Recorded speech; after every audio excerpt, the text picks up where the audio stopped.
Hello everyone, how are you all. तैयारी ठीक चल रही है। लास्ट वीडियो में हमने सिलिकेट्स पढ़ा था, काफी 3D विजुअलाइजेशन चाहिए होती है। आई होप आपको समझ में आ गया होगा। अभी मैं एक ऐसा टॉपिक लेके आया हूं जिसके ऊपर इंडिपेंडेंटली पिछले 40 साल में बहुत सारे क्वेश्चन आ चुके हैं और बहुत बच्चों को इसमें बहुत ही ज्यादा डाउट होता है। तो मैं इस टॉपिक को भी शुरू करूंगा। टॉपिक का नाम है P pi D pi pi bonding. नाम अजीब है, ठीक है। P pi D pi pi bonding. तो पहले तो हम लोग ये समझते हैं कि ये होती क्या है और क्वेश्चन कैसा आता है। वो आपको एक कंपाउंड दे देगा और बोलेगा कि बताओ इसमें कितने P pi D pi pi bond है। ठीक है, ऐसा क्वेश्चन बहुत बार आ चुका है। मैं लिख देता हूं जरा। तो क्वेश्चन ऐसा आता है कि SO3 में how many P pi D pi pi bonds are there. तो फंडा ये है कि पहले समझ लेते हैं पी पाई डी पाई क्या होता है, फिर मैं आपको इस क्वेश्चन का आंसर निकालना सिखा दूंगा।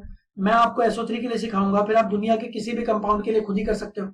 ठीक है, तो सब ध्यान से समझो। पहली बात तो ये पाई बॉन्ड जो होता है ना, हम लोगों ने केमिकल बॉन्डिंग में पढ़ा हुआ है, ये लेटरल ओवरलैपिंग से बनता है। दो तरीके की ओवरलैपिंग होती है, एक होती है एक्सियल, एक होती है लेटरल। ये लेटरल कैसी दिखती है ध्यान से समझना। एक पी ऑर्बिटल आया, दूसरा पी ऑर्बिटल आया, दोनों आपस में जुड़ रहे हैं। अगर ये लोग इस तरीके से ओवरलैप कर जाएं, इस तरीके की ओवरलैप को बोलते हैं लेटरल ओवरलैपिंग। इसको बोलते हैं पाई बॉन्ड। ठीक है, अब इसको मैं थोड़ा और अच्छे से लिखूंगा। ये हमारा पी ऑर्बिटल है, ये भी हमारा पी ऑर्बिटल है, तो इसका नाम रख दिया पी पाई बॉन्ड। बट अबे पी पाई डी पाई क्या होता है? तो एज द नेम सजेस्ट्स, एक पी होगा एक डी होगा। अब ये कैसे होगा जी? एक पी आया, एक डी आएगा। ठीक है, आप सबको पता होगा ऑर्बिटल शेप्स। तो इन दोनों की बेसिकली किस तरीके से ओवरलैपिंग होगी। ये पी है, ये डी वाला है, तो इन दोनों की लेटरल ओवरलैपिंग हो गई। तो ये जो ओवरलैपिंग है ना, ये भी तो लेटरल है, तो इसका नाम भी तो पाई होना चाहिए। बट उसमें और इसमें डिफरेंशिएट करने के लिए हमने नाम थोड़ा चेंज कर दिया। ये हो गया पी पाई डी पाई। कुछ लोग इसको डी पाई पी पाई बोलते हैं, उसमें कोई दिक्कत नहीं है, कैसे ही बोल लो। तो पहली बात तो पी पाई में दोनों एलिमेंट्स, जो दो एलिमेंट्स आपस में पाई बॉन्ड बना रहे हैं, इसका भी पी आना चाहिए, उसका भी पी आना चाहिए। और पी पाई डी पाई में किसी एक का पी आना चाहिए, किसी दूसरे का डी आना चाहिए। ठीक है, ये लॉजिक समझ में आ गया? इसको अच्छे से बना लो। अब मैं आपको प्रोसीजर बताता हूं कि किसी भी कंपाउंड के अंदर हम लोग कैसे ढूंढते हैं how many P pi D pi bonds are there and how many P pi bonds are there. ठीक है, तो चलो हम लोग अपना एग्जांपल लेते हैं SO3 का। SO3 का अगर मैं बेसिक सा स्ट्रक्चर देखूं तो S डबल बॉन्ड हो, S डबल बॉन्ड हो, S डबल बॉन्ड हो। तो सल्फर ने 6 बॉन्ड बनाए हुए। तो मेरा पहला सवाल है कि सल्फर ने 6 बॉन्ड कैसे बनाए हुए। आपको याद होगा प्रीवियस वीडियोस में मैंने कार्बन का एग्जांपल लिया था कि कार्बन में 2 ही अनपेयर्ड होते हैं, बट एक इलेक्ट्रॉन एक्साइट हो जाता है, तो उसकी वजह से 4 बॉन्ड्स बनने लगते हैं, and many more such examples. तो सल्फर का एग्जांपल लेते हैं। Sulphur is 1s2 2s2 2p6। इसको तो अपन ऐसे रखते हैं 3s2 3p4। तो 3s2 3p4 1 2 3 4। हंड्स रूल आपको याद है? तो मैंने जो भरा है, तो जब तक कि सारे ऑर्बिटल्स में एक एक इलेक्ट्रॉन नहीं आ जाता तब तक कहीं भी पेयरिंग नहीं होनी चाहिए। तो 1 2 3 4 ऐसा। ठीक है, तो अब आपको इसमें कितने अनपेयर्ड दिख रहे हैं? 2 अनपेयर्ड दिख रहे हैं जी मुझे। तो फंडा ये होता है कि जितने अनपेयर्ड इलेक्ट्रॉन है उतने ही बॉन्ड्स बनने चाहिए। तो सल्फर को तो 2 ही बनाने चाहिए, बट सल्फर ने 6 बना रखे हैं। तो उसका तरीका क्या होता है?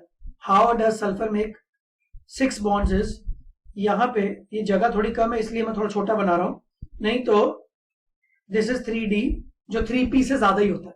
ठीक है, तो सल्फर क्या करता है बहुत ही तरीके से, सल्फर अपने इस इलेक्ट्रॉन को भी एक्साइट करवाता है और सल्फर उस इलेक्ट्रॉन को भी एक्साइट करवाता है। तो आफ्टर एक्साइटेशन, मैं उसको S स्टार बोल सकता हूं। आफ्टर एक्साइटेशन कैसा दिखेगा? 3s 3p। अभी मैं थोड़ा ठीक तरीके से बनाता हूं 3D। ठीक है, और सब में कितने कितने इलेक्ट्रॉन्स? तो जब आपने अपने इलेक्ट्रॉन्स को एक्साइट करवा दिया है तो टोटल 6 इलेक्ट्रॉन्स हैं और 6 के 6 अनपेयर्ड हो गए। तो बेसिकली एक पेयर को आप एक्साइट कराओगे तो 2 अनपेयर्ड बनेंगे, ठीक है, 6 हो गए।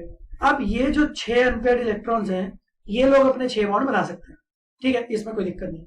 अब सल्फर बॉन्ड्स बना किससे रहा है? ऑक्सीजन के साथ, ठीक है। और अब एक चीज ध्यान दो, हम लोगों ने केमिकल बॉन्डिंग में पढ़ा हुआ है, अगर कोई भी सिंगल बॉन्ड बनता है ए और बी के बीच में तो वो हमेशा सिग्मा होता है, बट अगर एक डबल बॉन्ड बनता है तो पहला सिग्मा होता है, दूसरा हमेशा पाई होता है। 2 सिग्मा बॉन्ड्स एक साथ नहीं बन सकते, क्योंकि जो एक्सियल ओवरलैपिंग है वो एक ही होती है, फिर लेटरल ओवरलैपिंग बहुत सारी हो सकती है। इसके ऊपर भी मैं केमिकल बॉन्डिंग में और वीडियोस बनाऊंगा, ठीक है। तो फिलहाल ये समझो कि एक सिग्मा बॉन्ड एक पाई बॉन्ड, एक सिग्मा बॉन्ड एक पाई बॉन्ड, और एक सिग्मा बॉन्ड एक पाई बॉन्ड, तो SO3 में टोटल 3 पाई बॉन्ड्स हैं। क्वेश्चन ये, out of these 3 pi bonds how many pi bonds are p pi, how many pi bonds are p d pi. भाई ये तीनों ही पाई बॉन्ड्स हो सकता है पी पाई हो, ये तीनों ही पी डी पाई हो, कितने हैं बेसिकली ये क्वेश्चन है, ठीक है। तो टोटल 3 पाई बॉन्ड्स है, इतना तो हमको दिख रहा है। अब ये 3 पाई बॉन्ड्स कैसे बने हैं ध्यान से समझना, ये वाला लॉजिक अगर आपको समझ में आ गया तो ऐसे सारे क्वेश्चंस आपसे हो जाएंगे, ठीक है। जरा ऑक्सीजन का स्ट्रक्चर देखो बड़े प्यार से। ऑक्सीजन होता है 1s2 इनर शेल, ये हो गया 2s2, ये हो गया 2p2। अपने ऑक्सीजन में कोई भी ऐसे जंपिंग वंपिंग नहीं होती है, ठीक है, सॉरी 2p4 है वो, जिसमें कि 2 अनपेयर्ड इलेक्ट्रॉन मुझे दिख रहे हैं, ये वाले 2 अनपेयर्ड इलेक्ट्रॉन। तो सिंस ऑक्सीजन में 2 अनपेयर्ड इलेक्ट्रॉन दिख रहे हैं तो ऑक्सीजन 2 बॉन्ड बनाना चाहिए, और हमारे इस पर्टिकुलर एग्जांपल में ऑक्सीजन ने 2 ही बॉन्ड्स बनाए, तो अपने को कोई टेंशन नहीं, ठीक है। तो अब ध्यान से समझो, तो ऑक्सीजन के जो बॉन्ड्स बने हैं वो p ऑर्बिटल से बने हैं, और वैसे भी हम लोगों ने ऐसा सुना हुआ है केमिकल बॉन्डिंग में, ये हाइपोथेसिस है, ठीक है। जो हाइब्रिडाइजेशन थियरी है ना, उसके जो पोस्टुलेट्स होते हैं वो पोस्टुलेट है that pi bonds are always formed from pure orbitals. आप इतनी डिटेल में मत जाओ, टेंशन मत लो, आप तो एक सिंपल चीज समझो, लास्ट मोमेंट की बात है, ज्यादा टेक्निकली सही होना, ठीक है, उससे ज्यादा फर्क नहीं पड़ता। बस आंसर अगर आपका सही आ गया ना तो आप 4 ऑप्शन में से टिक कर दोगे। अभी के लिए इतना ही करो। इसके p ऑर्बिटल, ऑक्सीजन के p ऑर्बिटल की बॉन्डिंग होगी सल्फर के साथ। ये बात समझ में आती है, क्योंकि ऑक्सीजन के अनपेयर्ड इलेक्ट्रॉन कहां पे है? p में, और हमको जो पाई बॉन्ड बनाना है वो प्योर ऑर्बिटल से बनता है, मतलब वो p से बनता है, ठीक है। अगर आप बोलोगे सर ऑक्सीजन का हाइब्रिडाइजेशन तो sp2 है, तो बेटा फिर टेक्निकल डिटेल, बहुत ज्यादा टेक्निकल डिटेल में जाना है, तो फिर ये होगा कि पहले sp2 हाइब्रिडाइजेशन हुआ, लोन पेयर्स आए, फिर sp2 हाइब्रिडाइज्ड ऑर्बिटल ने एक एक्सियल बॉन्ड बनाया, फिर जो p ऑर्बिटल है वो खाली बच गया मतलब प्योर बच गया, उसकी हाइब्रिडाइजेशन तो नहीं हुई, अब उसकी बॉन्डिंग होगी। तो ज्यादा टेक्निकल डिटेल में अभी नहीं जाते हैं, आगे मैं एक सेपरेट वीडियो इसी चीज के ऊपर बना दूंगा, डोंट वरी। अभी के लिए तो ट्रिक समझो। तो भाई सल्फर ने 6 बॉन्ड बनाए हैं, तो मैंने सल्फर को एक्साइट करके 6 इलेक्ट्रॉन कर दिए। ऑक्सीजन के 2 इलेक्ट्रॉन जो कि अनपेयर्ड वाले तो अपने को किस में दिख रहे हैं? p में, ठीक है, p में दिख रहे हैं। अब आपको क्या करना है, बस अब आपको ये सोचना है कि मेरे पास ऐसे 3 ऑक्सीजन है, एक ऑक्सीजन यहाँ पे है जिसके p ऑर्बिटल्स ये हैं, फिर दूसरा ऑक्सीजन यहाँ पे है जिसके p ऑर्बिटल्स यहाँ हैं, तीसरा ऑक्सीजन यहाँ है जिसके p ऑर्बिटल यहाँ। ध्यान से देखते रहो, मेरे पास 3 अलग अलग ऑक्सीजन आ गए, एक ही ऑक्सीजन नहीं है, 3 ऑक्सीजन है, oxygen number 1, oxygen number 2, oxygen number 3। नाम लिख दूं क्या? 1 2 3, ठीक है, 3 ऑक्सीजन। अब ध्यान से समझना, सबके p में मान लो एक एक अनपेयर्ड इलेक्ट्रॉन है, किसी भी ऑर्बिटल में हो सकता है। तो सबसे पहले पीछे से चालू करते हैं। सल्फर के d ने ऑक्सीजन के p से पाई बॉन्ड बना लिया, ठीक है, पीछे चालू करना है। सल्फर का d, ऑक्सीजन का p, तो ये बन गया p पाई d पाई। फिर सल्फर का एक और d इलेक्ट्रॉन है, उसने ये ऑक्सीजन के p से बना लिया, फिर से p पाई d पाई। तीसरा पाई बॉन्ड किसके बीच में बना? सल्फर के p और ऑक्सीजन के p में, तो इसका नाम है p पाई p पाई। ये बात समझ में आ रही है? क्या हो गया? तो मैं आपको प्रोसीजर समझा रहा हूं, इसको याद रख लो। याद रख लोगे तो एक क्वेश्चन आने की पॉसिबिलिटी बहुत हाई है। कभी SO3, कभी H3PO4, कभी HClO4, कुछ भी दे देते हैं क्वेश्चन में, फंडा सेम है। तो आप देखो कि जो सेंट्रल एटम है इसने 6 बॉन्ड बनाए, तो इसने 6 बॉन्ड कैसे बनाए होंगे? इसके पास 6 अनपेयर्ड इलेक्ट्रॉन होने चाहिए। अगर शुरू में आपको 6 अनपेयर्ड नहीं दिख रहे थे तो आप एक काम करो, इलेक्ट्रॉन्स को एक्साइट कराओ, तब तक कराओ जब तक कि वो 6 बॉन्ड ना बना ले, या क्लोरीन की केस में 7 बॉन्ड ना बना ले। ठीक है, ये हो गया।